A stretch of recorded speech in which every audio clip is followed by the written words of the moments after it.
Two Girls, One Pod. It's only one girl today. Sissy's at home and I don't have a guest. It's just me and my solo ep on a Tuesday. I hope you're liking my solo ep. I'm not sure if anyone's listening. If you are, just send me a DM that says I am, and I'll know exactly what you're talking about.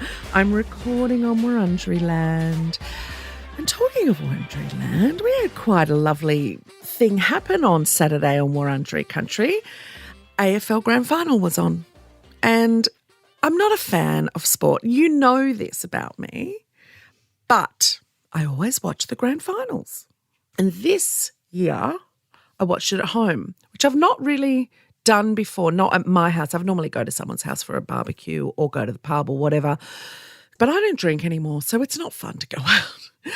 People are just loud and annoying and they spit on you and they talk.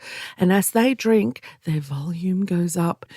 Oh, and I've been so perimenopausal lately for no reason. So when there is a reason, I actually will, cut a bitch. So best Evie Jones stays at home, makes cheese platter for 2 friends. 3 friends actually came over. 2 were drinking, 2 were not. I was one of the 2 that were not. So we had a nice time, had pies.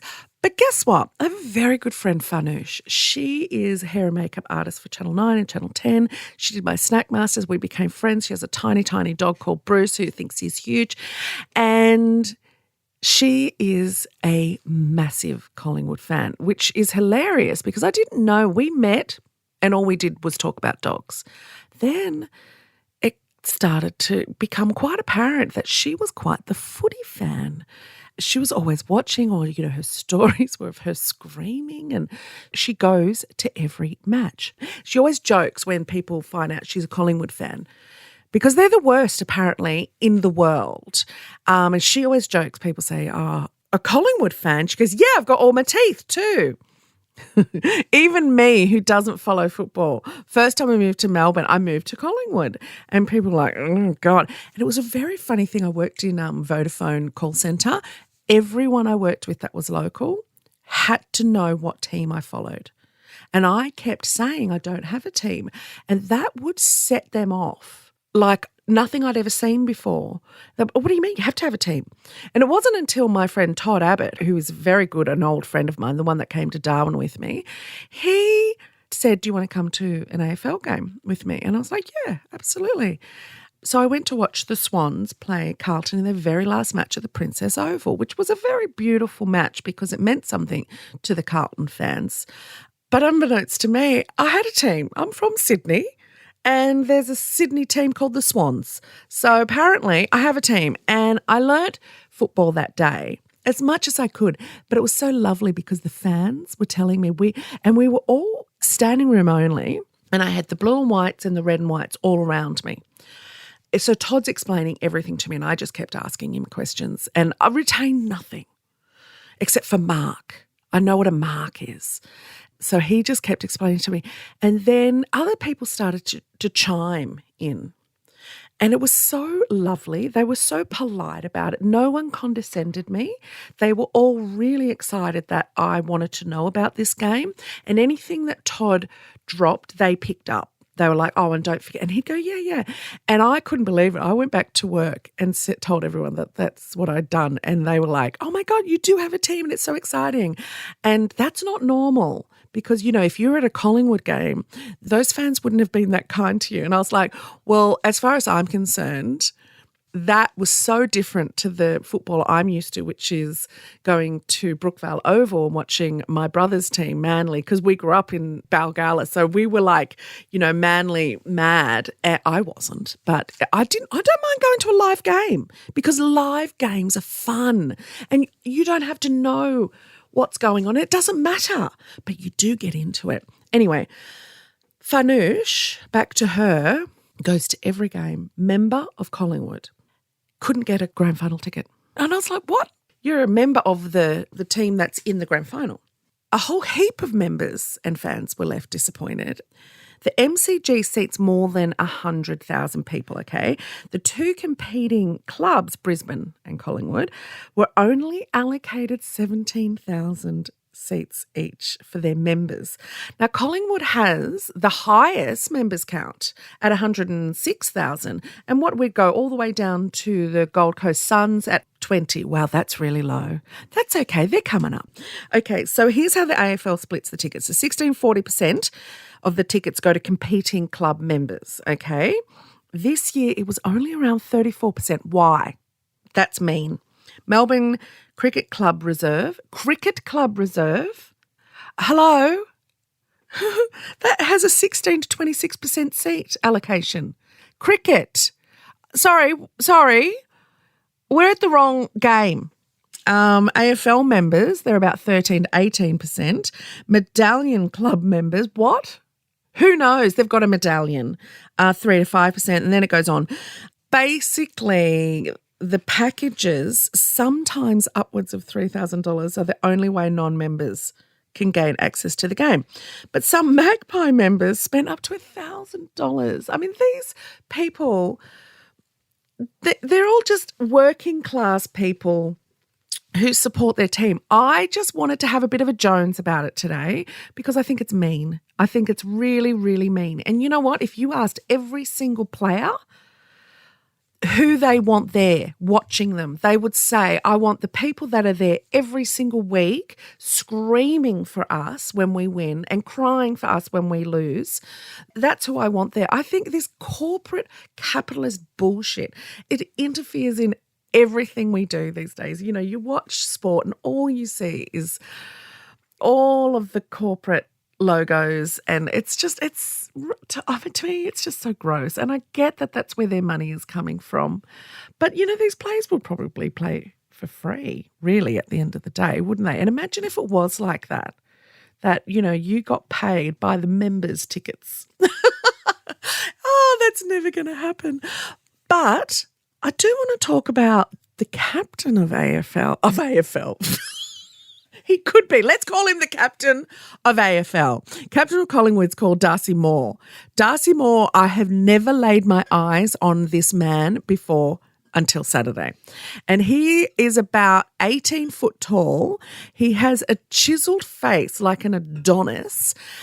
Unbeknownst to me, he was the captain. And I'm like, wow. And he's got this bleach blonde hair and I've never seen anything like him. And he looks about 12, but he can play. And then when he won, his dad was there who used to be a player or something, and he was crying. And Todd Abbott, of course, is explaining everything to me still all day long. And if you watched my stories on Instagram, you'll see me trying to commentate and just basically getting everything wrong constantly. He made an acceptance speech. Is that what it's called? Like the winning acceptance speech that I just went, oh, he doesn't sound like, oh, cliched, I know, but he does not sound like a football player. So then I'm on TikTok that night, and this has just come up in my algorithm as well. I have not searched for this kid at all, but this is the TikTok that happened. 130 years of hatred for the Collingwood Footy Club ended with Darcy Moore being made captain. I went to uni with Darcy, and our philosophy lecturer used to call him Plato because he was jacked, smart, and he would defeat certified Melbourne uni nerds in debates. All these half-drunk uni students getting destroyed by this real-life Odysseus like he hadn't just come from an AFL training session that same morning. The kid went to friggin' university. What did he study at university? Why? Commerce, Rachel says. His dad, I could see how proud his dad was. I don't know where his mum was. She would have had a lot to do with this guy's career. So I'm a little bit annoyed with that, as you all imagine I would be. But wow, he made an acceptance speech that used a really big word that I was like, what? How does he know what that word means? And we were all laughing about it. Anyway, so I think Darcy is now the captain of AFL. And the other thing that my friend was telling me is that every single year this happens in the grand final with the teams. the participating teams, members. And it's big news this year, he said with a very bitter tone, because it's happening to Collingwood. Isn't Eddie Maguire something to do with Collingwood? Well, that's probably why. That'd be why. He's had a whinge about it, and he probably hasn't had a whinge about it because he was there. But the fans must have had a whinge about it because it was in the media. And my friend said it's never really been in the media, but it's always been that way. Well, it needs to change because it's unfair and it needs to go back to, as they say, ground roots and give the fans what they want, because I was so excited by that game. It was such an amazingly close game and really did come down to the wire. So even as a non-sport fan, I was screaming and I was like, oh my God, they're actually going to get in. I was really happy for my friend. I kept texting her halfway through the game because every quarter I text her, you're winning.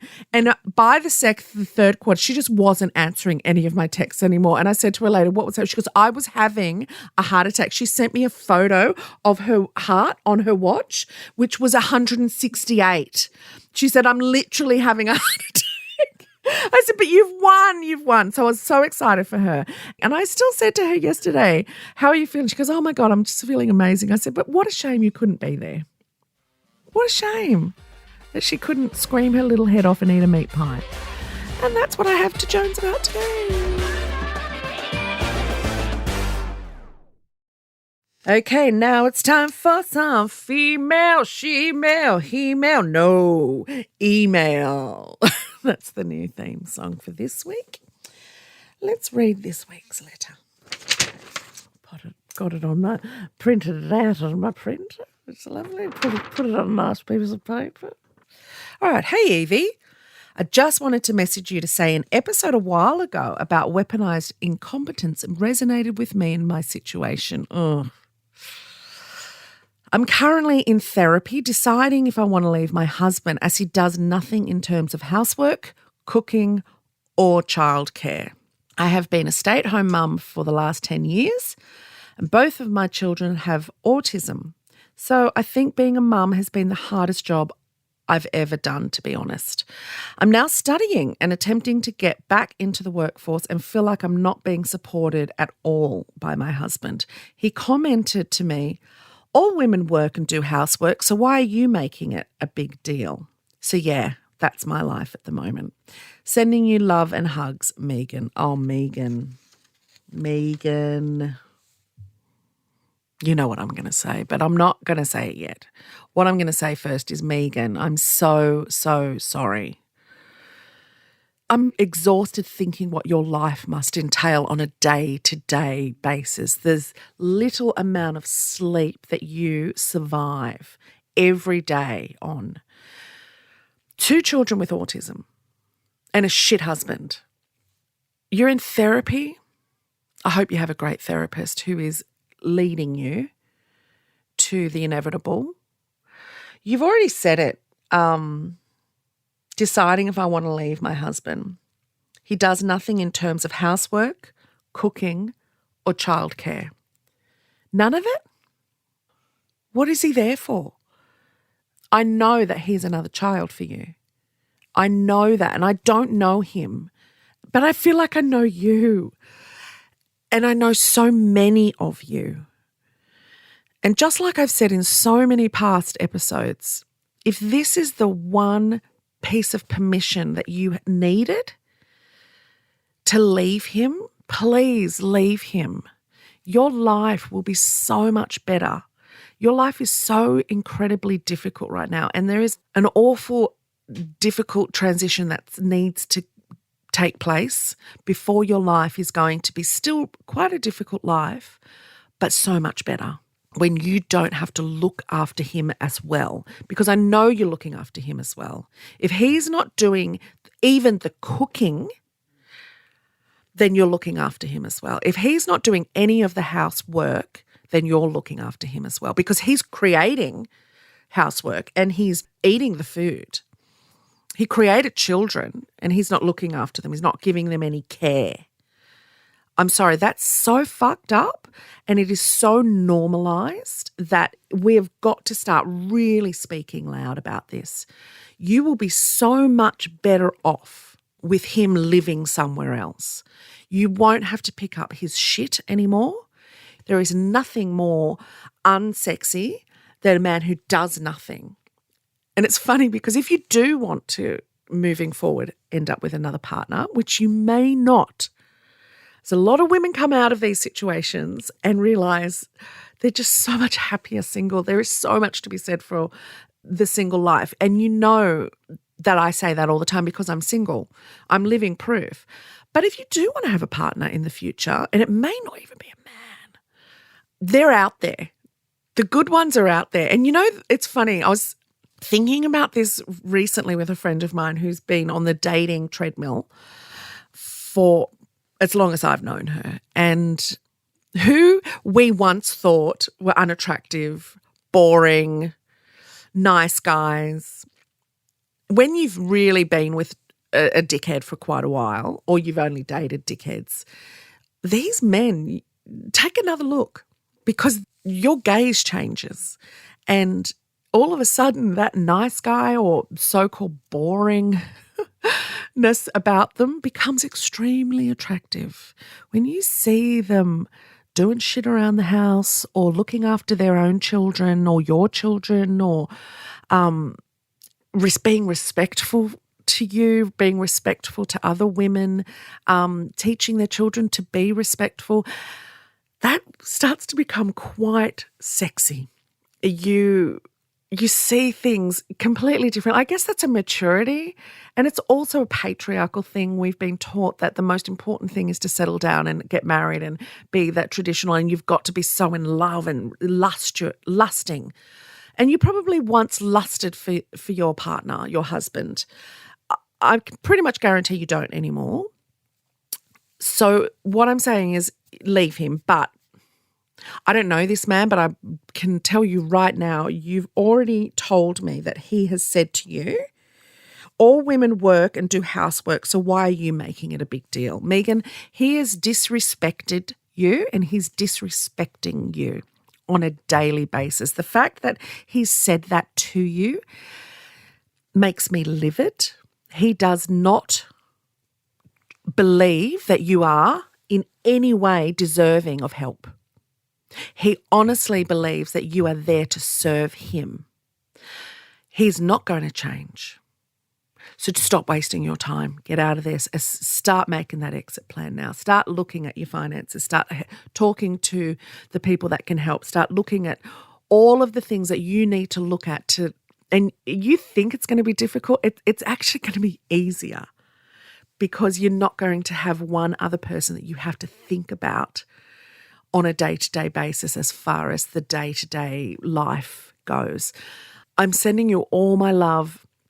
And if there's anyone listening to this that needs also a little bit of a permission to do the same, take this as well as your permission to leave him. But also if there's anyone out there that has any great advice or would like to pass on anything to Megan, please DM me. I'll pass it on to Megan.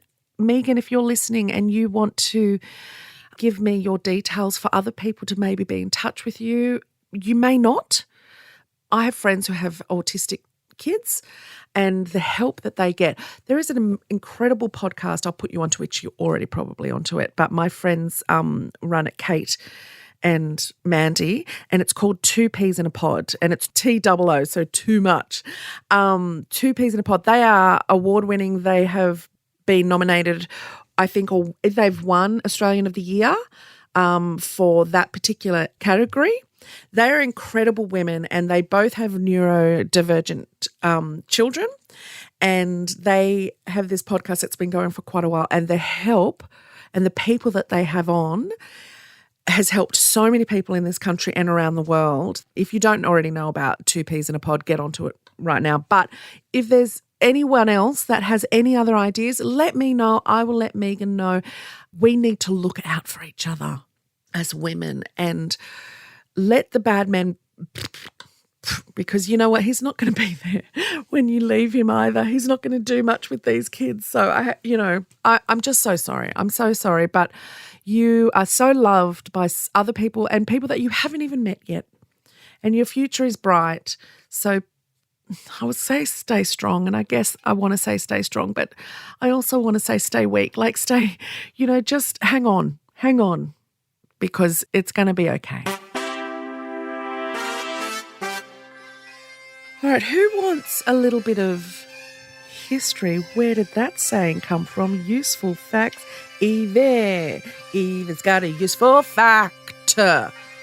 This is, one of the old sayings. Well, actually, it's not one of the old sayings. It's one of the sayings that we use today. I'm going to tell you where it comes from. American Civil War. Tensions are high, battles are raging, prisoners of war are being held captive. Okay, so they would make these makeshift prisons, okay? But what they actually did in these makeshift prisons, because they weren't very great, whatever, they would draw a line, a big line, about 20 metres away from the prison wall, right? And they would call that the boundary line. And if a prisoner dared to cross it, they would be shot on sight.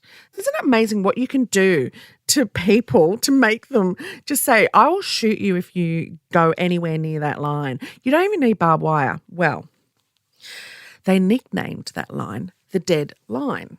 So if you crossed it, you'd be shot. Now, fast forward to the world of journalism. In the earlier 20th century, the nickname became just one word, deadline. There you go. Now, they would use the word to describe the strict time limit that they had to submit their articles or stories for publication. Missing deadline meant losing out on a story or even being fired. You know what else fires? A gun. Yeah. And so even from journalism, it found its home in a whole heap of other industries. And now you know where the dark and literal meaning comes from. Deadline. Isn't it funny how we use these words daily? People use it every day. I've got a deadline. What's the deadline? Well, what time is the deadline? And you don't even know. A lot of people would have been shot on that line. Really, why would you cross the line? Anywho, that's me this week. I have a very special guest this week called Bonnie Anderson, and you are going to love our chat because everyone loves her. She's extremely open and easy to talk to, and we all love that. So make sure you listen on Thursday. That'll come out. But don't worry, because I'll remind you. I love you all. Be who you want to be, said Rach. Love who you want to love. Email us at twogirls@novapodcast.com.au or slide into my DMs or just sit in my DMs if you want. But if you're with a shitty person, leave them. Your life is too short. If you need a spare room, come on over. Rach has got one. Bye. I'll be in your ear holes soon.